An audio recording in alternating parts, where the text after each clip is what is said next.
That's another thing. Like we talked about, nepotism and being able to do that. And whether you like it or not, so many people have done that with their kids on other levels. We've all watched Succession, right? Where you have these entitled, spoiled, horrible kids, inept kids, right? Be handed the king's, well, not the keys in the kingdom. There was a whole, they weren't handed it, but it was a lot. Putting in a position to do things that the average person who was probably more qualified DEI didn't get a chance to do. So I'm not mad at him, and I actually kind of smiled like, man, it's about time we've been able to do something for somebody just because we had the power. Oh, I love that. Yeah. Force the Lakers to draft your son. That's right. Mhm. That's right. Yep. Flex on him a little.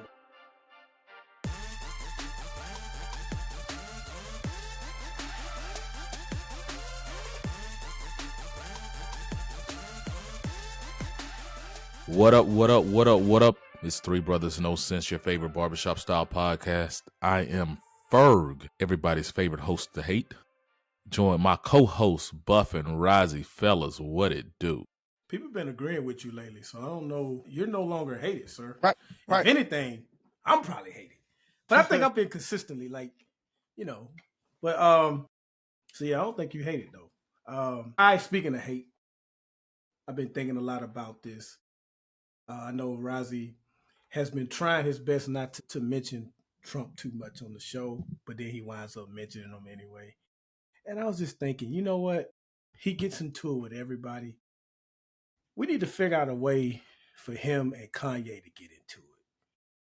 I don't know. I think that would be a very good sparring match for him because Kanye he's pretty crazy right now. Yeah, he doesn't hold back. I just think it would really tie him up. They would never get into it just because they're two diabolical villains. Like, this is a movie. Like, they were made. It's like if this was a series and you had your favorite superhero and his two worst villains all of a sudden teamed up in a movie. I don't know. That's Kanye and Trump. What is it, Minions or whatever it is? He's walking around saying he's a Nazi. He's walking around saying he's a Nazi, and Trump is trying to prove how pro-Israel he is and stuff. So I think there's but he's a Nazi. A little wedge right there we can use. That's the weird part about it. Like, Trump's a Nazi, and he's like, I'm pro-Israel. He's not a Nazi. Nazis just love him. And calling him, and he's definitely not a Nazi because that's putting him in a box. And one thing Trump is not in a box. That is true. That is correct. He has flashy of Nazism, but to put him in a box is that's just doing him a disservice. Because guess what? We know how to deal with Nazis. Punch him in the face. We know how to deal with Nazis. We don't know how to deal with this guy. Shout out to the black people that love him. He has mentioned reparations. Just not for black people. Oh, it's yeah. So you halfway there. To say it. You halfway there. He said reparations. Exactly. He knows what it means. Exactly. Reparations, just not for y'all.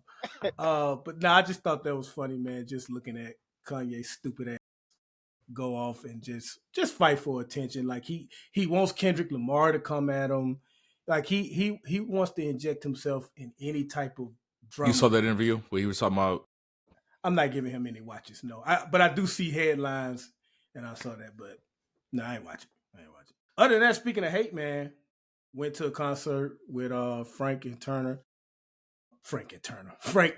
his wife Charity. For those of you that know, those of you that have been rocking with us for a long time, Frank was actually on here. I co-hosted a podcast with him called Politically Entertaining that we still do every once in a while. Hey man, y'all wouldn't even know where to start. Yeah, I know, right? So we went to the Mary J. Blige, Mario, and Neo concert in the middle of the week, I might add. So that was a little difficult waking up for work the next day. But Tabitha is a dedicated. So I mentioned how my cousin is a dedicated LeBron hater. He's a Lakers fan. He was a Kobe fan. And I thought that he would always be like, if LeBron never played for the Lakers, he'd change his tune. Because I know a lot of Laker fans like that was hating on Bron. Now that he's with the Lakers, they like, yeah, LeBron. Not my cousin. He is consistent. Still don't like LeBron. He said, I'm going to root for the Clippers until LeBron retires. Well, I found out that Tabitha is a dedicated Neo hater. Is it because of the wives? Is she a newly found Neo hater? Yes. Yeah. Yes. That sounds like Tab. That is. For when he was performing, she was scrolling on Instagram on her phone. she refused to listen. Looking down at her phone. Like, Miss Independent, my ass. So I was like, damn, the dedication to this hate right now. Yeah. So I just want to apply. Listen. Just like Kendrick taught us to embrace your hate. He taught us to be better haters. So I actually admire consistent, dedicated haters, and my wife is one of those when it comes to Neo. So I just thought that was cool, man. That's all I got, though. That's all I got, man. Oh man. Yeah, that's Tab. That sounds like Tab. I could see that just because of his. I hate the way that you walk, the way that you talk. I hate the way that you dress. Oh, hope nothing, bruh. Nobody ever hated to this, and you haven't hated yet, bruh. You have pre-hate. You have a hate game plan. Like, if anything ever happens to, I hope nothing but bad. That sticks with me, bruh. Mm-hmm. When you told Tab that, I hope nothing but bad ever happens to you. Oh yeah, that's right. Yeah. Hadn't changed that either, by the way. Oh yeah, I'm with it. Well, forgive and forget. No. I want you to stub your toe every morning. Got a little chest, look. Hadn't done that in a long time. Oof, that's that pain right there, bro. Man. What you got for us? What I got? I'll start with not mentioning 45/7 and on my Donald Trump tour. So we have 4 soldiers missing in Belarus right now, and SecDef is too busy keeping gays and trans out of the military to brief the president on we have actual missing soldiers that maybe have been pronounced dead. Trump found out that we had missing soldiers from a reporter in an interview. So that lets you know how plugged in he is on what the troops are doing. So kind of pissed me off a little bit there. You about to say something, Ferg? Nobody just texted him on the what was the app? Signal. Nobody just texted him on Signal. Signal disappears, and so I think it's like 24 hours or 48 hours or whatever. And so maybe he was so busy on Truth Social that he didn't check the Signal message and it got deleted. Which Freedom of Information Act says that anything that they do is supposed to be able to be seen and recorded and documented, and so that's why they shouldn't be using Signal, which is technically illegal. But such is life. So at least he wasn't running for president, because that whole laptop thing with Hillary and the emails was such a big thing about national security. Mm-hmm. Yeah, but and the things that were in the Signal chat, Signal Gate, as everybody's trying to call it, it was definitely classified. I mean, any type of operational plans like that would be considered classified. We're doing large operations, military strikes, timing wise. I mean, OPSEC tells us I can't even tell you when I'm about to leave to just go down the street, right? So that's what they teach us in the military. I don't know, maybe the military's changed. Oh, OPSEC is operational security. So that is how we talk about when you have security briefings, when you're going troop movements. So anything, talk about how many troops you have. So the concentration, you talk about weapon systems, you talk about what you're using, routes you're taking, where you're going, what times, any of that. You don't want to put that out before you actually do it because of operational security. So we want to make sure that nobody finds out about it. I mean, you hear it all the time. People are watching. They are definitely watching. Come to find out during Signal Gate, I can't remember which one of the people that were in the chat was actually in Russian airspace or in Russia at the time that they were tweeting on this unsecured line that can get hacked. So that lets you know right there that they don't care. And I want to point out that there is somebody right now serving like 6 to 10 years in prison for doing exactly this thing. So just want to throw that out there. There's like a private or something like that did this, and they sentenced him to prison. Real quick, Rozzy, because I probably should have mentioned this during my comments. I just want to real quickly say what a huge deal this whole Signal app thing is.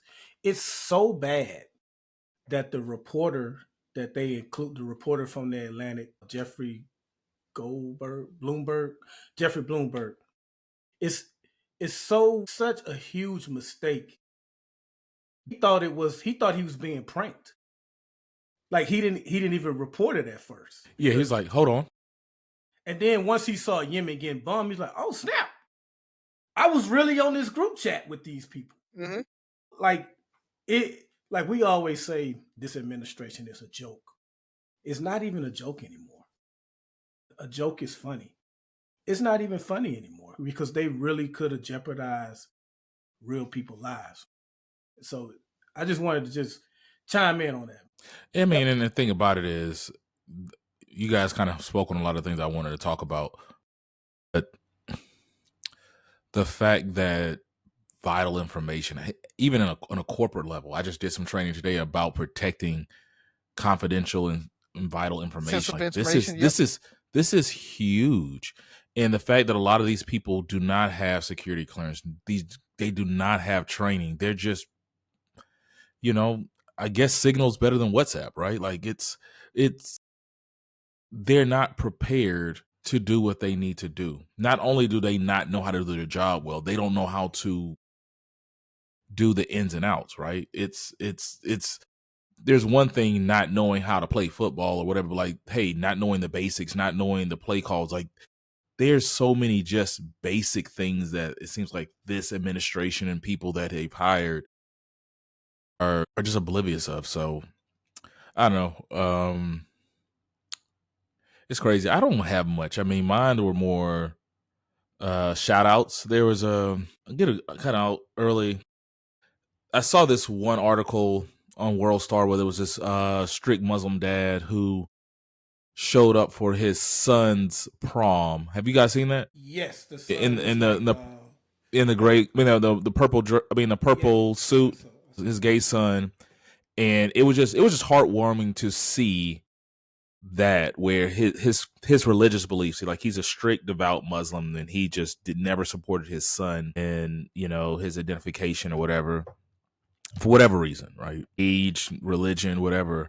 But he knew this meant a lot to his son, and he showed up to his son's prom to take him to the prom in a matching purple suit, and his son was just floored just to see him that emotional.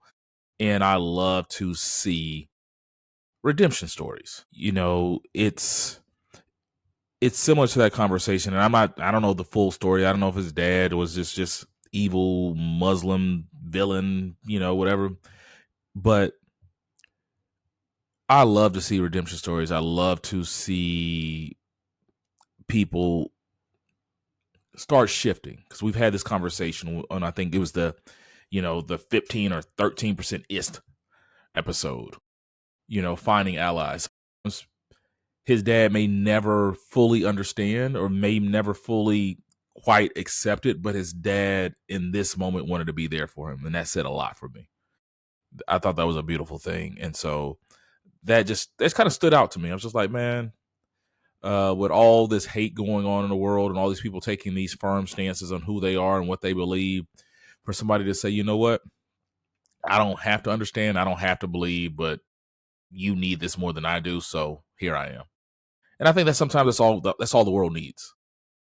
Is like, look, you need this win. This means more to you than it does to me, because this is your life. This is your life, and all I have is my opinion of your life. You have to live your life. So in that case, I'll yield, especially in this situation. So not much else. It's just a lot of drama out in the world. Was this the week George Foreman? Was that last week? That was last week. Okay. I can't keep up, man. Yeah, so that's about it, fellas. Let's go ahead and keep it going. I want to move the show along.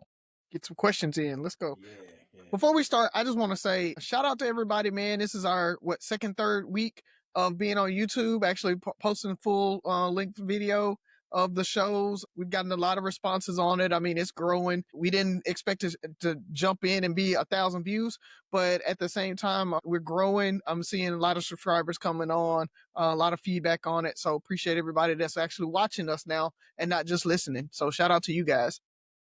But hold on 1 second. Let me go get Sophie. Hello, Sophia.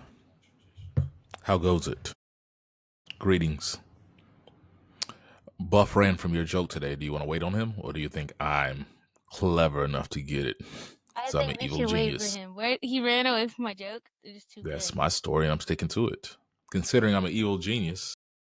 We do know you're an evil genius, which is kind of debatable, actually. We don't know about that one. You smell like cocoa butter. That's a good thing. I was just saying, Yeah. you smell like cocoa butter. That, But yes, That it's a very good thing. It's fair. That's the classic black woman smell. Yay! Her whole room smells like cocoa butter because what If she she can do did. cocoa butter and pink oil moisturizer, Well, she is in there. Yeah. Let me continue my joke, and then you can tell them about that story. Okay. She don't want to tell. Don't cover the mic. My bad. Okay. Why couldn't the bad sailor learn the alphabet? Because he was at sea. He stayed Because stuck he on got sea. lost at sea. Oh, lost at sea. Okay. I was All right. You guys are guessing too much. I had to say something. Yeah. It was too close. They were too close. You guys were like right there. I mean, you got it, had to let Buff. that You got it. slide, You so I had got to say it. You something. know, she wants you to get exact. Yeah. She wants you to. Wording. I Like need a you to look Jeopardy it up. answer. Exact word. You didn't answer in the form of a question. Mine was he got stuck on R. Arr. Oh, Maybe a that pirate. makes If it was sense. a pirate. It was a That pirate. was great. Yeah. All right, get up out of here. So mean to me, guys. You see this? So it's been spring break, and so Sophie has gotten bored, and she's been doing all these experiments around the house. And so yesterday she was trying to make some like coffee slime thing, and so she had my French press in her bedroom making the coffee, and I guess she had to put a couple other things in it, some alcohol in it or something, and it was like gonna congeal, but she ended up wasting it on her carpet, and so now there's like a big coffee ring in her room We were doing on the so carpet. well. So coffee, French press, cocoa butter. Yeah. And so she wasted the coffee, and then instead of like trying to just get the coffee up with like, some fabric cleaner or something like that, she goes and gets a soap pump out of the bathroom that has like this like cocoa or like chocolate smelling soap, and she puts regular hand soap on the ground and wets a towel and tries to clean it up before I could see it. And so her room smells like that cocoa butter that she smells like Makes right sense now. to me. So no, it didn't. I had to like, damn internet. So no, I had to actually go out and like pull out the like carpet cleaner and everything else, and so I was up for like 2 hours trying to fix it, and the carpet has stained. So there's a big coffee stain now in the middle of her floor, and it won't come out. You'll always remember spring break 2025. Yep. Area rug. Just throw a rug over it and be done with it. That is also a great answer. All right, who's going first? Who wants to go first? Well, you didn't get a question last. Who didn't? Yeah. Didn't I? It was me and Brazzy. Alrighty. Well, I guess I'll go this way because we talked about it a little bit. Riza just told a story about being a dad. Hold on one second. Alrighty. So I kind of kicked off talking about this Muslim father who supported his son, and Riza was telling his story. And I recently saw a Nelly interview on Drink Champs, and he was talking about how he has kids and he always tells his daughter she can come home. There's always a place for her. And he said his son can always come home too, but he's sleeping on the couch. He said, I want to make it uncomfortable for him. I want him to understand that he can't stay here too long. He stay here as long as he needs to, but he can't stay here too long. And I want to make it uncomfortable and push him out into the world. Coming from a generation that I think pushes this narrative of we got to teach people to struggle, what are your ideas or your thoughts on a father or parents treating that son differently than they treat the daughter? Is it a necessary evil? Because as a mentor, this is something I'm challenged with when it comes to dealing with some of the parents. Can you guys hear me now? Yes. Yeah. Okay, all right. I'll go first. I think, I hate to say it, but society forces us to be a little different.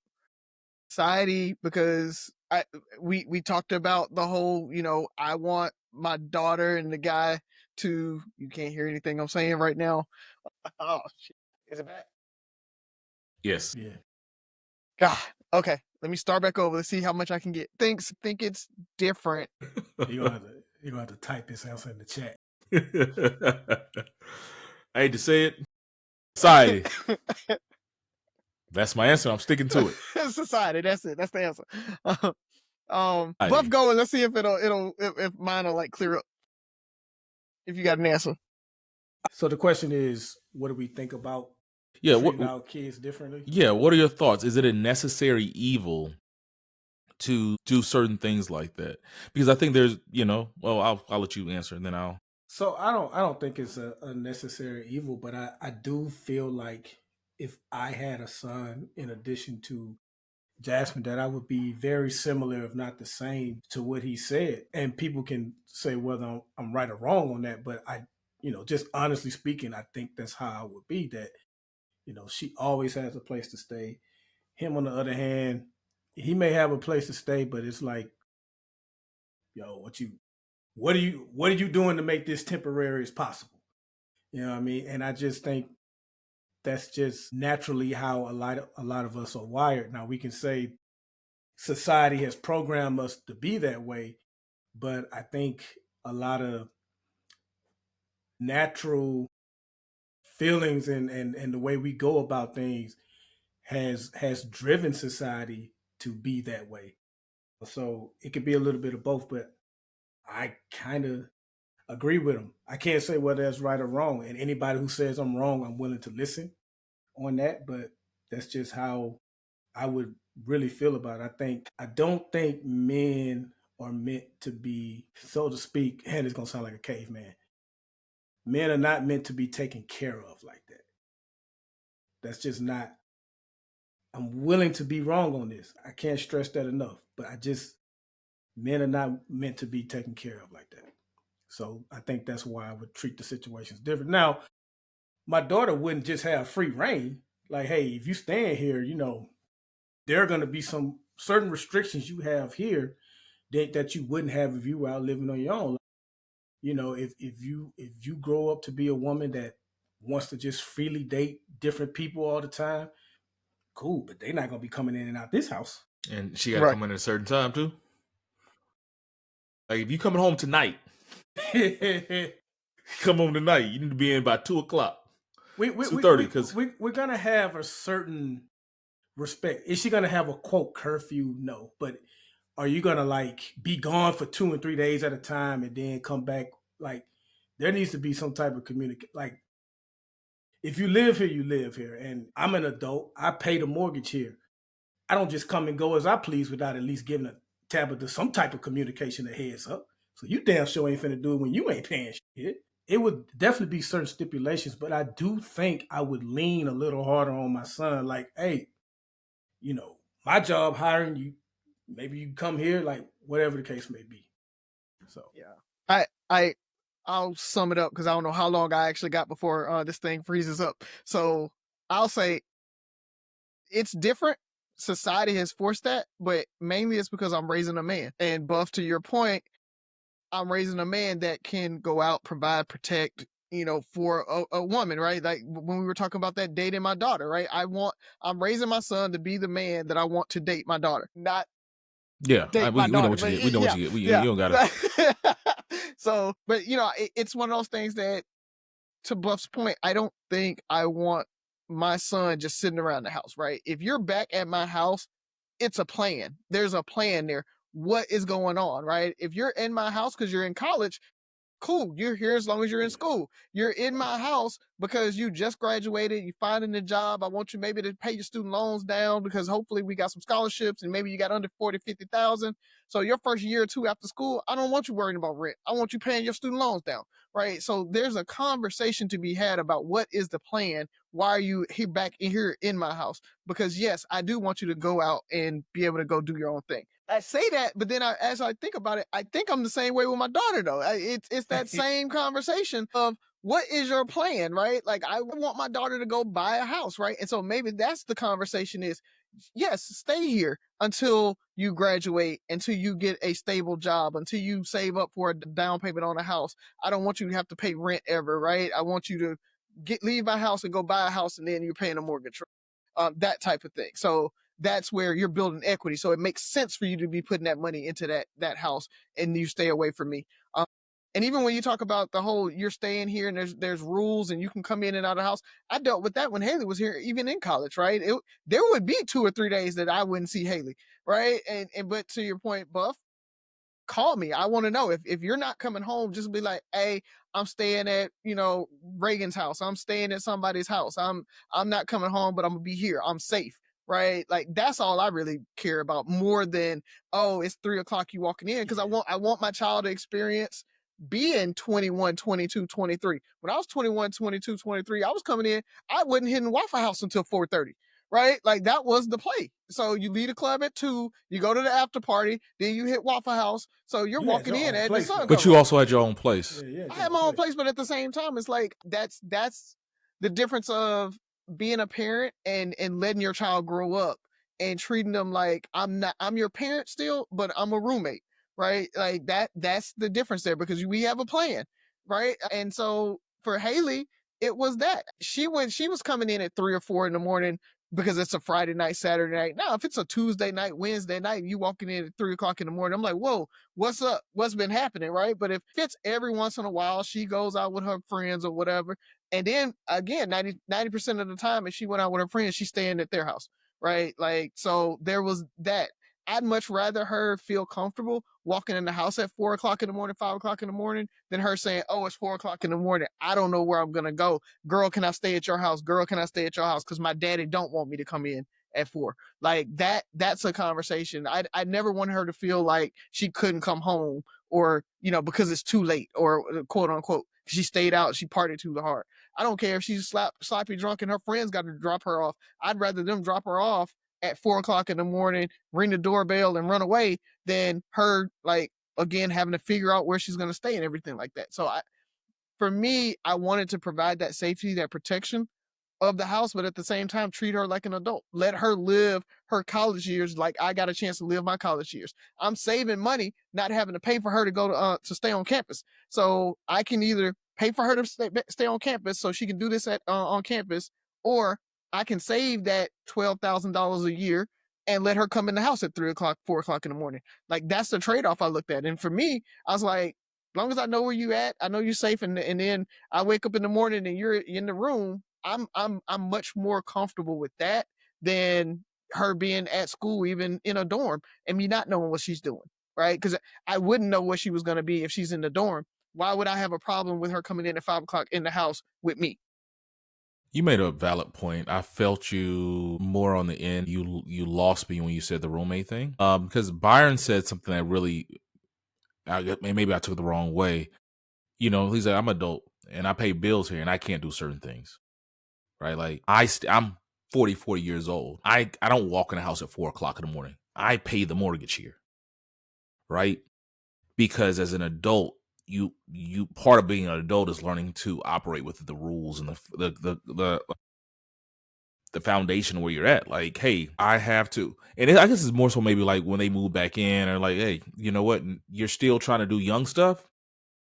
Like, if you want to be able to take advantage of this, when you're not paying bills, when you're not doing this, you don't have to worry about this. You don't have to worry about that. Then you're just gonna have to figure out, like, hey, my wife ain't coming in at 2, 3, 4:00 in the morning.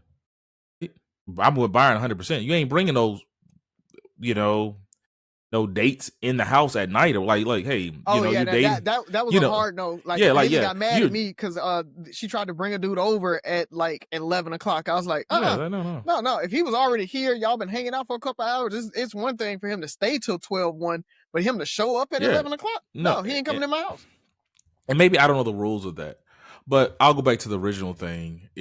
We talk about society. And society sets a lot of the rules, the way we think, and over time we found out that maybe society was wrong.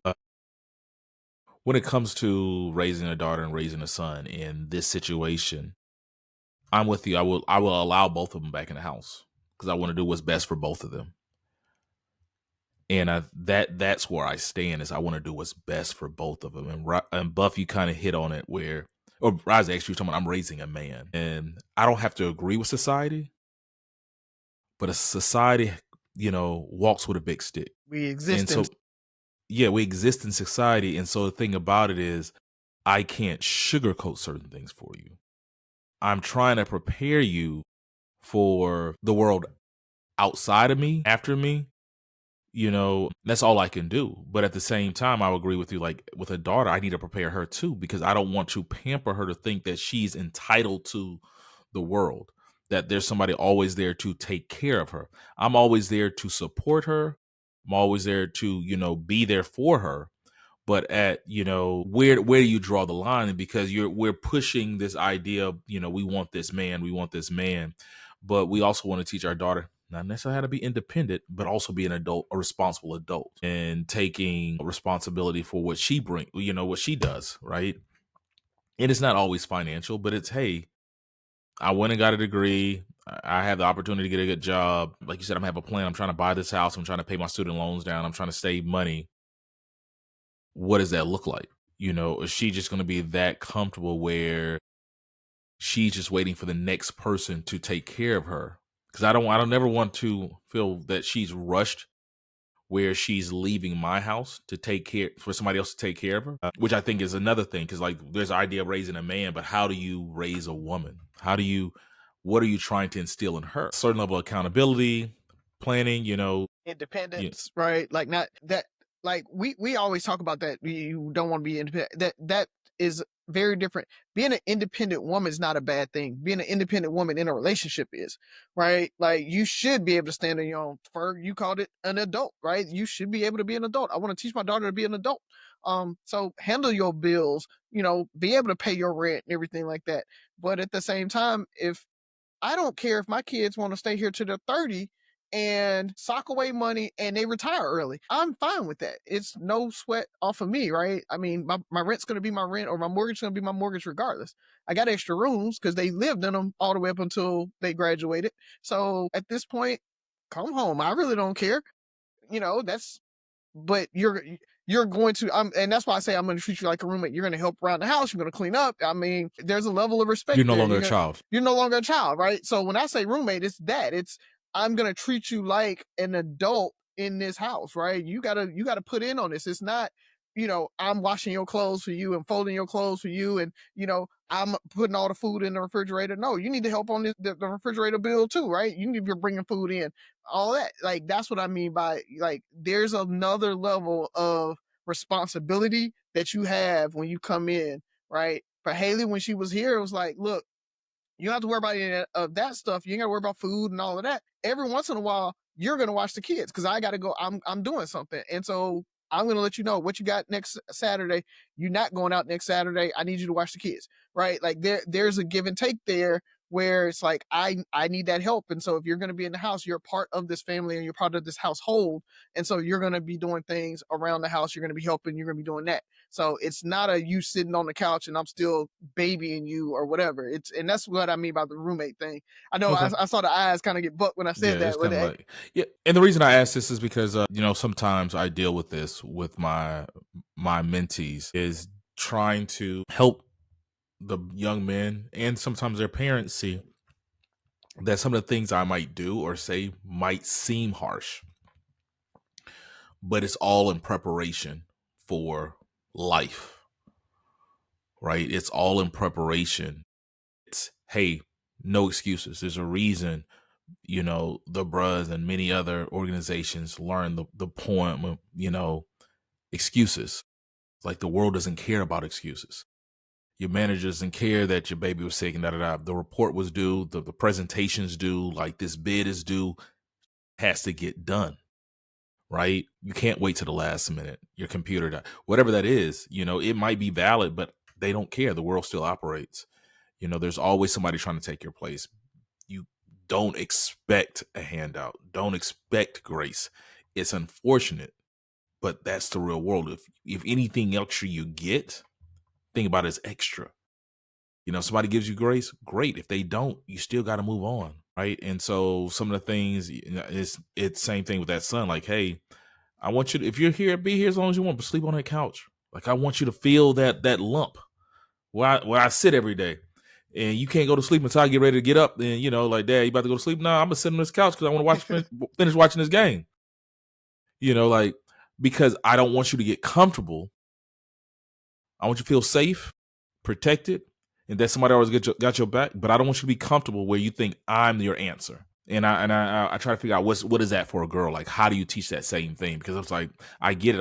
It's like, do girls just get a freebie? Is there another way to teach them as well? What should we be trying to instill in them the same way?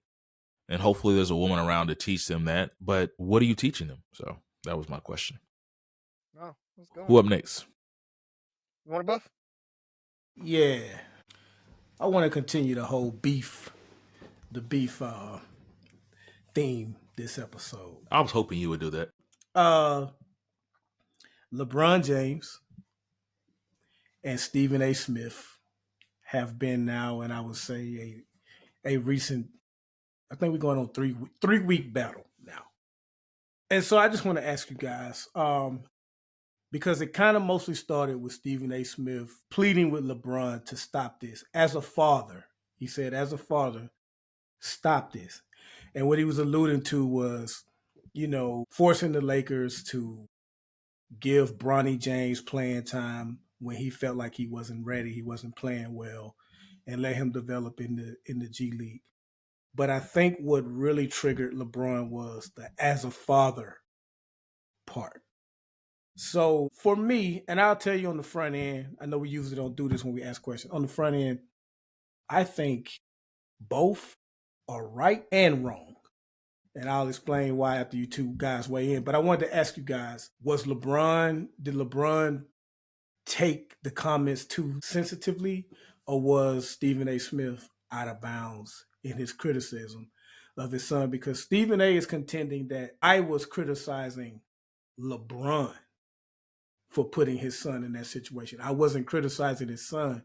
Though to be fair, while he said that stuff, he had lowlights of Bronny James playing in the background. What's a low light, Byron? Missing layups, shooting air balls, getting dunked on, that kind of stuff. Opposite of a highlight? Yes. Absolutely. Just for some of the listeners that might not catch on. No, I'll jump into it, man. I agree with you. It's one of those, I get it. So let's look at the positions. Stephen A. is probably one of the most well-known, I would say popular, but well-known sports analysts in the country. He's maybe paid like he's the most popular. Maybe the world. Part of it is he keeps people talking. We're talking about him on the show, right? And so his thing is a report, talk about sports, what's going on, especially in the NBA, because that's his specialty, the NBA. And I watched one of his interviews, and he would even say like, "Hey, notice I didn't talk about Bronny in college. I didn't say anything, but when he got into the big leagues, that's when I had to start doing my job." And if LeBron is putting his son in a position and he is underperforming, Stephen A. has to report it. And so he was trying to make a topic of reach out to say, "Hey, Bron," and maybe he shouldn't say it as a father. Maybe it should have been as, "Hey, man, as one of the best ever do it, you know that this is not what ready for the NBA looks like." But also, I think he was saying as a father, it's two parts. As a father, you're making it harder for your son. Not only because you're taking him out of the G League. Let's be honest. You're probably one of the most hated athletes in the world. One of the most loved but hated athletes. Like, people love to hate on you. They want to see you fail. Therefore, they want to see your son fail. And so every time you do something that brings attention to you, it brings attention to him and is making it harder for him. Like, Bronny is under so much pressure. He was already going to be under pressure whether he was good or not because he's LeBron's son. Call it what it is. Anytime a athlete or former athlete's son or somebody gets into the league, they're comparing them. You're in the GOAT conversation. Your son is averaging, I think at that time was like 0.3 points a game, but you want him to play in the NBA. There's people in the G League that can come on today and average more than 0.3 points a game. LeBron, you're doing this to your son. Stop it. Like, you got to stop it. Like, it's just let him develop naturally. You got to play with him. Whatever happens, you can go coach after this. Whatever it is, just stop it. You're making it harder for him. And Stephen A. even said it himself. He said, "I got where LeBron was coming from with his response. not what he did, but what his response is, because as a father, he said he came to him as a father, like, hey man, you ain't what you ain't about to do is talk about my son. Take all this basketball, like, I can retire today, but you ain't gonna disrespect my family. You're not gonna do this, you're not gonna do that. And I feel Stephen A more. I'm like 60-40, because as a father, you made this happen. You created this problem. You created this problem. Now you're trying to fix it by bullying you're trying to do it again. You're trying to bully somebody into not doing something because you're LeBron. But I get it, as a father, as a parent, you want to protect your kid at all costs. Whether they're right or wrong, whether you started, they started, you want to protect your kid at all costs. What's funny is in the video, I thought it was the end of the game. They said it was like second, third quarter. Third quarter, yeah. I'm thinking this is the end of the game. He done ran up on him like, I did man. too. I just learned that today. I was like, oh, it was still a game to be played. he luckily he didn't get Will Smith. Right.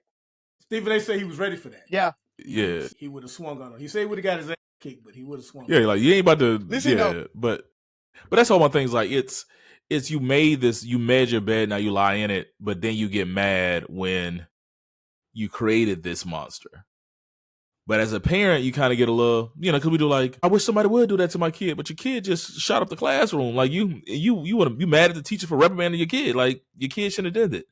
It's, as parents, we're always gonna be overprotective of our kid, especially when you're part of the problem. Not me this time, is it? Right. Okay. All right. Well, Berg, to your point, I always say that. To your point, I agree. I think there's very good people on both sides.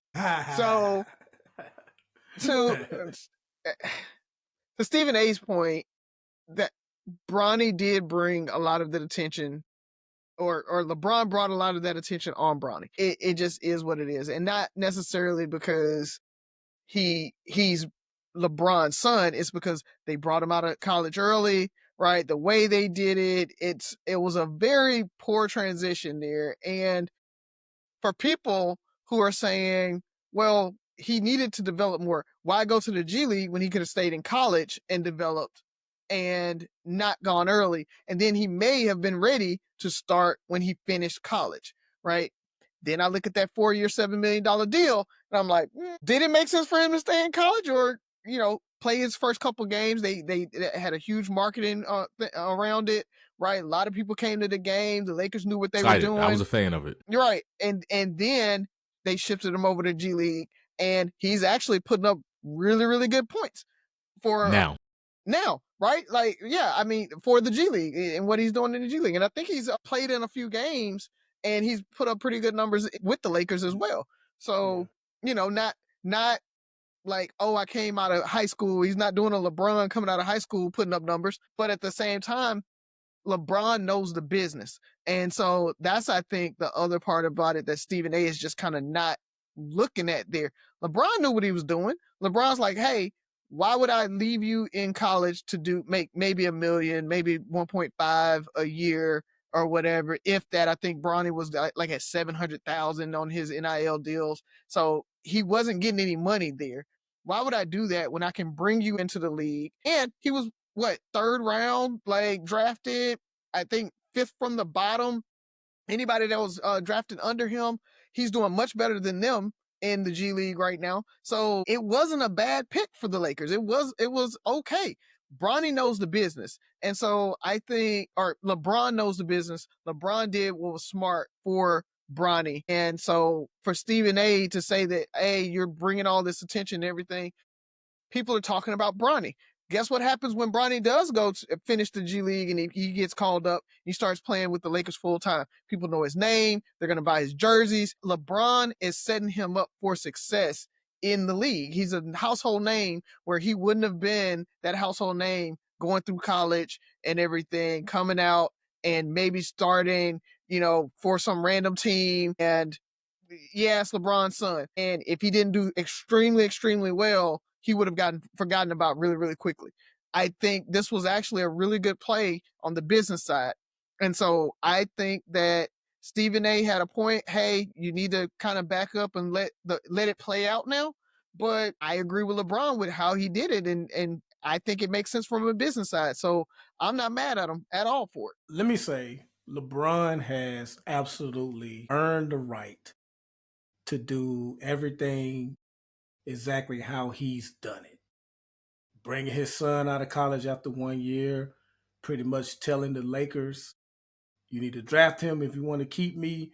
Any team that drafts my son, it's not about the money for me. That's where I'm going. This, that, and the other. He has that right. I think in a perfect world, what would have happened where we wouldn't have had any of what's going on? In a perfect world, the Lakers would have drafted him like LeBron wanted. They would have had that moment where he checked in the game. And this has been a dream for LeBron. LeBron has talked about this, I think, for a good 10 years now, when he felt there was a possibility this could happen. This was a dream. This was literally a dream come true for him. So the Lakers draft him. They have that moment on the court where they're in the game together, this, that, and other. And then after that, after you've had that moment, his son then goes to the G League and develops. I think that is, nobody has anything bad to say. It's a feel-good story. But what happened is they kept bringing him back to the Lakers, putting him in the game. And that's Preseason. No, this is regular season. Regular season. Yeah. Regular season. Yeah, they had that moment. That moment was regular season. Yeah. Yeah. So that's where Stephen A. I really do think, like Ferguson, I really do think that as a father, those three words, I think if he left those out, LeBron probably still don't rock with Stephen A. Smith, and that's probably what made him walk up to him. Like, anybody else had to said this, he probably wouldn't have liked it. But I think his already dislike for Stephen A. Smith and him saying this is what made him pull up. At the beginning, I said I think both are right and I think both are wrong. Stephen A. has the right to say what he said because LeBron put a bullseye on Bronny. You're the one that said your son is already better than some NBA players. You didn't have to say that. Like, everybody's saying, like, the people who are defending LeBron are saying, what other 55th, he was drafted in the second round, by the way, Rising, but what other 55th pick has ever gotten this much attention and stuff? Well, what other 55th pick has had arguably the GOAT for a father come out and say, hey, he better than some of y'all already in the league? Most 55th picks come in quietly and go develop in the G League, and we don't hear anything about them unless they do like a what's the Chinese dude name that played for the Knicks for a while? Lynn. Yeah. Lynn Sanity. I can't think his name, but Jeremy Lin. Like, unless they have some type of moment like that, then you hear about him. Stephen A. started, I think his original response, Ferg talked about it, I think was perfect. He said, hey, I have no problem with LeBron. He came to me as a father. Somewhere along the line, he started getting his feelings like Stephen A. Smith does and started making it personal to where now he's saying LeBron has always been a backstabber. He'll smile in your face and then stab you in the back. And that's why I don't like him. And they don't like me because I said he's not the GOAT. I said Michael Jordan is the GOAT. What's wrong with him being number 2 all time? They've always had a problem with me because of that. You know, I don't like him. I'll still cover him, but I don't like him. Well, right there, bro, as an independent journalist, you've already put yourself in the trick bag now, because even when you do give him his props, you can be criticized for saying, oh, you're trying to get back in his good favor. And when you criticize him, people are going to say, well, you're saying that because you don't like him. So now your word on LeBron does not hold a lot of weight. But Stephen A.'s word, he's an entertainer now. Like, you got to think where the... But he still tries to fancy... He still goes by journalistic rules. Like, he won't reveal his sources and things like that. I feel like LeBron... It's hard to judge LeBron. LeBron has been overly criticized his entire career. At times, unfairly criticized. At times, justifiably. With that said, he can be a bit sensitive.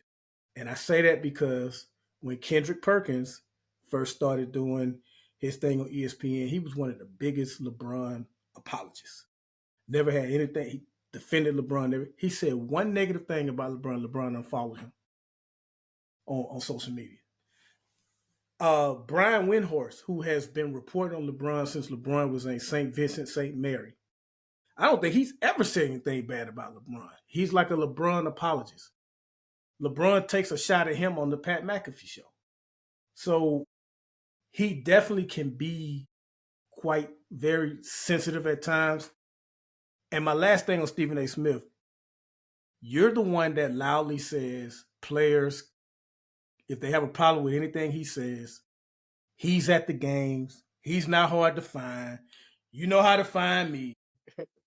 Okay, so you were courtside at the game. You invited these players to pull up. Big nigga though. That's what LeBron did. And now you in your feelings saying, he should have took me to the locker room so it could have been No, you said anytime, anywhere. What happened to that energy, bro? So I'm kind of sick of both of them. I'm sick of Stephen A. Smith. I wish LeBron wouldn't give it this much energy, but I think LeBron was using his son as a prop to go at Stephen A. like he's always wanted to. And I really do think that as a father line just said. Yeah, people are way too sensitive right now because it's very reminiscent of people catching strays. Because Bronny he's still the center of all this because we're talking about it. The eyes are on Bronny. It reminds me of 50 Big Meech, Lil Meech, and Rick Ross. Right? It's just like Lil Meech really didn't do anything wrong until he's still. I just hope Bronny don't say nothing. Bronny just needs to shut up and play basketball. That's the best thing he can do. Because like when Lil Meech got into it and started talking, just like, dude. But then do you defend your father, right? This man helped you out with some money, but that's your dad. Right? Like it's the trickle down effect. People have to realize that there are consequences. As a man, the things you do have consequences. So you have to be accountable for your actions. So, as much as I would love to see my son play with me and all this stuff, I was able to bully because there was already, like you said, but there was already enough talk when he got because if he wasn't LeBron's son, he wouldn't have been pick number 55. Call it what it is. That's true. Let's call it what it is. Call it what it is. Not saying he's not deserving, not saying that he doesn't have a chance and he can develop to a really good or great player, but he wouldn't have got picked 55. And if you want to believe Stephen A. was being genuine, because I know a lot of people don't, but you can look at Michael Jordan's son and just the struggles he's had, like his latest arrest. I think they thought it originally was like cocaine powder they found in the car, but I think it wound up being like a drug for anxiety or depression or something like that. And I can't imagine, because I think Jordan's son did try his hand at basketball and it didn't work out. But I can't imagine being Michael Jordan's son and trying to figure your way out, your way in the world. And if Stephen A. was being genuine, and you never know because he is an entertainer, like Ferg said, but if he's being genuine, you have examples to draw from that, hey, man, it's already enough pressure on your son. Stop putting him in these positions to where it could possibly break him. And then you'll never get that back. But then on the flip side, is it his place to say that? You're not his father. Let LeBron run it how he wants to run it. So I kind of get where he's coming from if he's being genuine. Is he being genuine and is he doing his job? Because and he also said, like, if I didn't say anything, I'm being fake. Because we're all thinking like, nigga, what are you doing? That's another thing he said is, I have to do my job, right? You expect Stephen A. to say, what people whisper behind doors. He's right? supposed to report the news. He's supposed to report is like, look, man, I don't know, like Bron, like dog. I know we don't see eye to eye, but man, like dude, you like you said, you putting too much pressure. You making a spectacle. If Jordan would have did this, it probably would have went over better because there wasn't as much Jordan hate. Jordan probably would have been the one to say you ain't ready. And he sit your ass down somewhere. You ain't coming to my team. Yeah, but Jordan does like that's another thing. To the Celtics. That's another thing. Like we talked about, nepotism and being able to do that, and whether you like it or not, so many people have done that with their kids on other levels. We've all watched Succession, right? Where you have these entitled, spoiled, horrible kids, inept kids, right? Be handed the king's, well, not the keys in the kingdom. There was a whole they were handed it. But it was a lot. Putting in a position to do things that the average person who was probably more qualified DEI didn't get a chance to do. So I'm not mad at him, and I actually kind of smile like, man, it's about time we've been able to do something for somebody just because we had the power. Oh, I love that. Yeah. Man. Force the Lakers to draft your son. That's right. That's right. Yep. Flex Yeah. on him a little bit. But after that, it's like you said, right off into the sunset. I got to play with my son. Let it be what it is. And then you go coach. Go coach to the G League. That's going to be a future question too, by the way. Why does LeBron get more hate than Jordan? And it can't be just because he's not playing anymore. Like the last several years Jordan played, he was loved. Like he did get his hate in the beginning. He got his hate in the beginning, but once he started winning, he was universally loved for the most part. LeBron has won, but it was media. It's the nature of media. Yeah. They were able to control the narrative. That's really what it came down to. The narrative. Michael Jordan, all the stuff. So is it Skip Bayless? Skip Bayless was he was the pioneer of LeBron hate. I don't think it's just Skip. I think it's social media. We talk about everybody that, right? needs a villain, baby. Everybody has an opinion. Everybody can get on. You can get on it. You can start a podcast and talk about it. So you got millions and millions of people talking about it, where it was, you had the newspaper and you had the news, right? That was pretty much it. And they were able to control and form this idea of Michael Jordan that, it's, you didn't have that with LeBron. And so then what happens is, okay, I got all these people on social media. They're making the comments on the article or whatever. And so now that becomes the news cycle. That's the news now, is the comments about LeBron. Yeah, right. Friendly reminder, it's okay to like both. Exactly. Yeah. I would say, I used to love DuckTales. One of my favorite characters was Drum Gold. I can't even remember his name now. The second richest duck in the world. It's okay to be the second richest duck in the world. I don't think I he was his main arch enemy. He was a Scottish guy. It's like, it's okay to be the second richest duck in the world. What it is also kind of what we do. I think it's the nature, especially now that everybody has a platform. It's not just social media, it's just people having a platform to be able to communicate broadly, and to not only be able to communicate, but also to be able to see other people's opinion. Right? So you probably had just as many people who played in the 70s and 80s hated, and at some point, Jordan's popularity. Like, they never got to see Dr. J playing. He would have done this in Kareem's heyday and all this stuff. But your drunk uncle didn't have social media. He said that at the barbershop. And if you didn't go to the barbershop off the avenue, the same barbershop you never heard his opinion.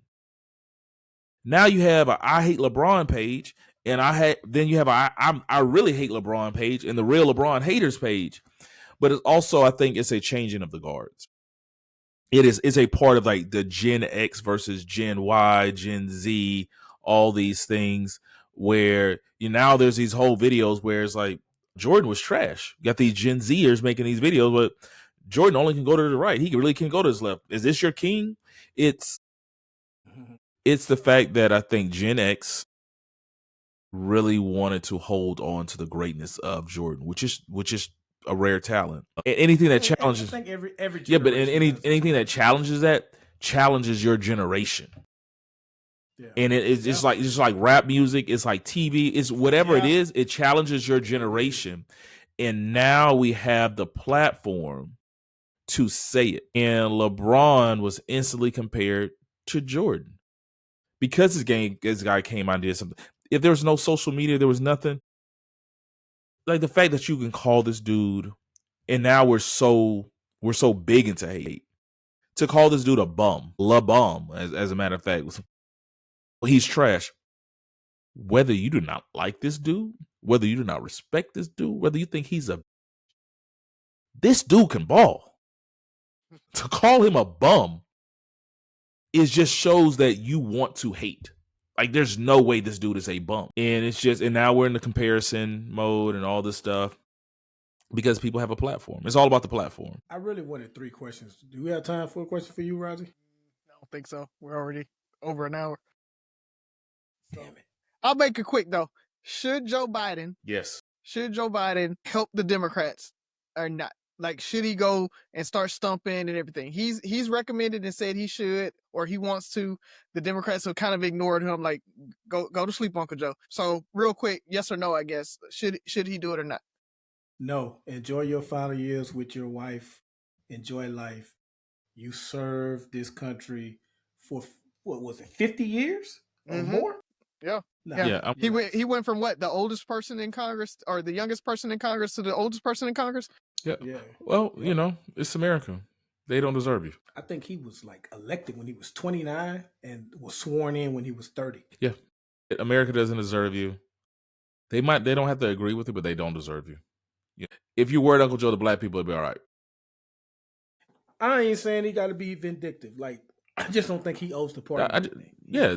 He's giving them more than half. But I mean, I think they don't deserve him. But he's willing to do it. So that's the other part. Because They the are type saying person, no, they don't want him. but type person he is. Like, I think that's like it's sometimes he legitimately cares for the party, for the United States. He legitimately wants us to get back to some normalcy. I'm gonna say something a little controversial too. I wouldn't mind if Obama sat out this next cycle. He kind of annoyed me this last cycle. So let me miss you because I don't want you to get on my nerves. So just sit this next cycle. Rising timestamps this. It sounds good, but 3 years from now, when the shit the fan, you're like, nigga, we need we 2 months in, buff.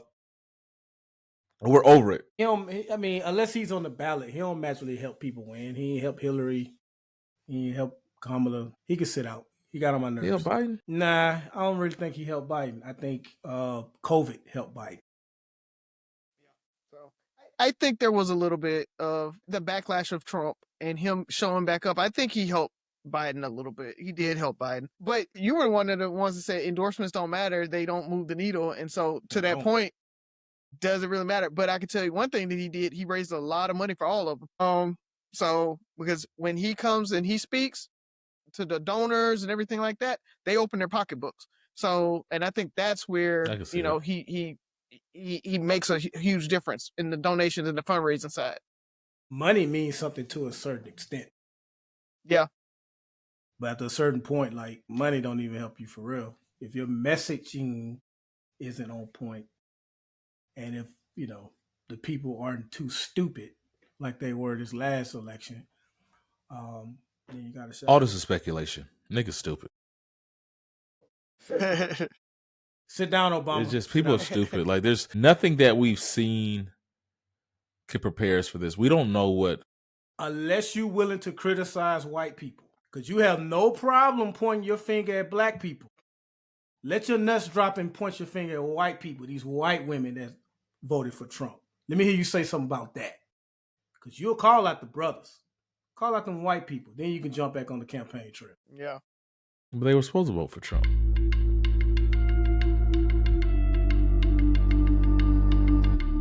All right. With that being said, three brothers, no sense. Let's go ahead and close it on out. That was perfect. The timing on that was perfect. It's like, alrighty. I just got a couple things. Yes, folks, if you're just watching us for the first time, we can go from serious to playful. Just like that. Go back and listen to the Looting is Bad episode. But no, I just got two things, man, real quick. One, don't let like Rozzy mentioned, we're on YouTube now, and I go back and watch them. Don't let these videos fool y'all. My beard looks really black on these videos. But if you see me in person, there are grays. His beard is immaculate. I got people, and listen, I've heard the whispers for a couple of years now, actually. I do not dye my beard. Now, you can believe that if you want. You don't have to believe me, but I do not dye. I've never dyed my beard. Listen, I lost my hair in my late 20s. If I ain't do no shit about that, I sure don't care about a couple of gray whiskers. You know what I mean? So my hair is what really pains me the most. I miss going to the barbershop, sitting and listening to the talk and getting that lined up and that fresh cut, man. There's nothing but Mach 3s for your boy now. But I do have grays in my beard, man. If you see me in person up close, you'll see them. But, some people think because I'm 44, I should have more gray, and therefore I must be dyeing my beard. Now, we do have a friend that dyes his beard. She shall remain nameless. I won't put him out there, but he does. I saw the Just for Men kit, and he was like, hey, man, I go at the young. You're saying too much. You're saying too much. I know. I understand myself. Hey, by the way, that was back in the day. He's in a committed relationship now. Yeah, there you go. So, if for some reason you listen to this episode, this was years ago, by the way. All right. So let me just put that out there. He still dyes beard. Probably, but he shouldn't though. The only other thing I got too, man, is these new rappers. Some of them I never even heard of, like Yella Beezy. I don't even know who the fuck you are. Y'all need to chill. Like y'all getting arrested. Like our rappers, for the most part, we did. I'm not gonna whitewash our history and like we ain't have rappers that pull the trigger. But most of our rappers got arrested for like gun possession, drug possession. These little Negroes, I don't even think all of them are Negroes. Is Yellow Beezy even a Negro? It I don't know what matters he not. is. Y'all getting arrested for murder. Murder? Mm-hmm. What? You supposed to have people that do that for you. Right. Not that I'm advocating for that, but I'm just saying, like, why are you putting in the work? Yeah. So On the Lil interstate, Durk, like, yeah, Lil Durk, Yellow Bees, I think it's another one. Like, y'all better chill, man. Listen, you supposed to rap to get away from that lifestyle and tell stories about it. And every once in a while have that little message of how you don't need it. Like Hove did that. So hopefully you won't have to go through that. Every once in a while have that type of message and just, paint a picture that's entertaining to a nice beat that we can bob our head to. But y'all out here trying to live it for real. And listen, man, Ben, unless y'all plan on kissing up the Trump, I don't think jail is the place you want to being be. ignorant is really popular right now. It is super popular to be ignorant. Well, I can't disagree with that. I just want to try to reach these young entertainers and tell them y'all better chill out, man, because these people are happy to lock y'all up. They happy to get y'all off these streets and making money that they don't think y'all deserve in the first place and influencing their kids and things like that. So chill, man. Just keep it in the booth. Keep it in the booth. That's all I got though. Other than subscribe, we on YouTube, Instagram, TikTok, Facebook. Follow us, Three Brothers, No Sense. for sure. Only thing I talked about the F Trump era, and I just want to say we have officially, we've already entered the find out phase of around and find out, and so to those folks out there that thought that Cubans for Trump and Venezuelans for Trump and everything like that because you were here legally. Not too much longer. There's, I think, a little over 7,000 or 700,000 visas out there from Venezuelans and Colombians and Dominicans that they may be overturning. You guys may be going back to wherever you came from because your visa may get taken. And on top of that, I just want to say all those folks out there that got student loans that have income-based payments. Yeah, folks are anticipating payments going from $500 to almost $5,000 because Trump has told the Department of Education that they won't have any more income-based payments, and they're canceling that program. So everybody will be reset to have to pay their student loans off within 10 years so that you don't qualify for what the Congress was able to pass to say if you had paid your student loans for over 10 years, you worked in like service industries, things like that, then you can get it excused or forgiven. So to avoid that, Trump has reset everybody's payment plans and said that you will be paying it off within 10 years. And so, like I said, their student loans are going up tenfold. And he's turned off the income-based program applications in the student loan systems. And so at this point, there's no way to get back to income based. So if you're on it now, just pray how long you can stay on it, but it's probably going to go up. So be ready for that. Start adjusting your finances around that. And yeah, again, y'all thought y'all had a friend in the White House and you really don't. So just want to throw that out there, man. They just what is it? What's the word I want to use? They got rid of the Biden era cap on overdraft fees that banks can charge from the CFPB. Yep. Too. So good luck with that as y'all about the cost of your eggs and shit. We still haven't come down, by the way. So now when you overdraft buying your eggs, banks gonna hit you in the head again. Yep.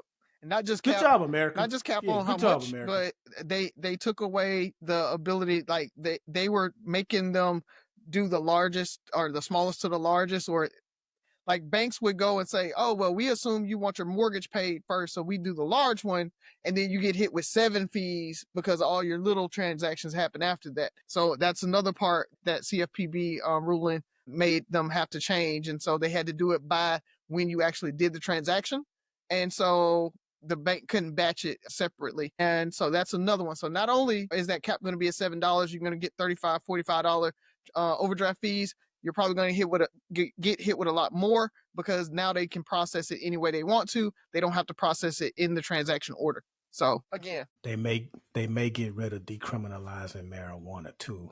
Trump said that's why DC is out of control, because they decriminalize marijuana. So you weed smokers might want to look out for that. Good job, America. I mean, y'all really outdid yourselves this time. Yeah. Y'all outdid yourselves. Yeah. Wow. So I'm gonna try to brighten up a little bit. Want to thank you personally, Rozzy, and all our people who supported us this past weekend for our matchathon. Shout out to DJ Type Mike. Shout out to our Bruce Rozzy for everything he did. We probably stayed on a call probably an extra hour or so trying to figure out some logistics. All our donors, thank you for all the people who came and supported. It was a great event. We're still fundraising. If you want to donate, we're fundraising until the last minute, till the wheels fall off. It's about $500 per kid. So if you want to sponsor a kid to help go to this conference, you know where to find us. Houston Lamplighters .org, actually. So with that being said, thank you, Rozzy. Thank you, DJ Type Mike. Thank you to our board, one of our board fundraisers, Nicole Colbin. And last but not least, I said it last week, but I'll say it again. Happy birthday to my eldest, my Sky Bear. She's turning 10 this weekend. Actually, today is Friday. We're recording. She turns 10 tomorrow, and I can't believe I have a 10-year-old. It is she's blossoming into a beautiful, intelligent, just great young lady, and it's just been a pleasure watching you grow. Daddy loves you, and hopefully you get everything you want this weekend outside of your pet. With that being said, 3 Brothers No Sense, 6 Rules of Podcast. Listen, like, share, subscribe, comment, and most importantly, listen again. Talk to you next week.